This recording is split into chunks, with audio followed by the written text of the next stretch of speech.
Pinatatawag ng Land Transportation Office ang dalawang motoristang nasa pool sa video na nagsuntukan sa kalsada sa Mandaue, Cebu. Ang alitan na yan nag-ugat lang daw sa gitgitan. Nasa frontline ng balitang yan si John Aroa. Sa pool sa cellphone video na ito kung paanong kinumpronta na nakaberding truck driver ang kaalitan niyang taxi driver sa barangay Tabok sa Mandaue City sa Cebu. Umandar na ang taxi kahit bukas ang pinto sa passenger side. Pero hindi nagpatinag ang truck driver.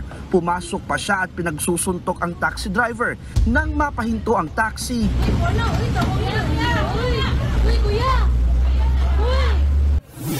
Paulit-ulit pang pinaghahampas at tinadyakan ng truck driver ang kanyang kaalitan.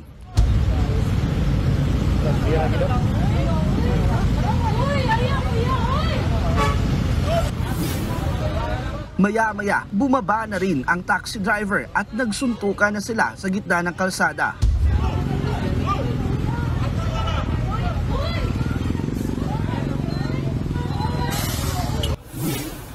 Natigil lang ang dalawa nang dumami na ang namagitang mga motorista.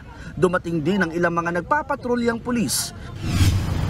Nangyari ang insidente yan pasado alas 10 ng umaga noong Huwebes. Ayon sa Mandaue Police, nag-ugat ang alitan ng dalawang motorista sa gitgitan.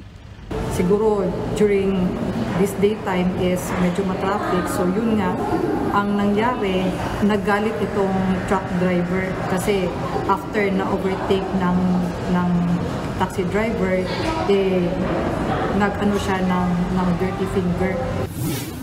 Tumanggi na muna ang mga pulis na pangalanan ang dalawa, pero agad daw silang dinala sa presinto at kalaunay nagkaareglo. Naglabas naman ng show cause order ang Land Transportation Office Central Visayas laban sa dalawang tsuper. Maituturing raw na paglabag sa Land Transportation and Traffic Code ang ginawa ng dalawang motorista. Maaaring ma-revoke ang kanilang lisensya at maharap sa kasong administratibo kung hindi tanggapin ng LTO ang kanilang paliwanag.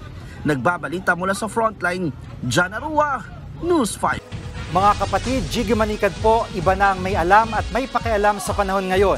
Para sa konkreto, kumpleto at komprehensibong balitaan sa frontline, mag-follow at mag-subscribe sa social media pages ng News 5.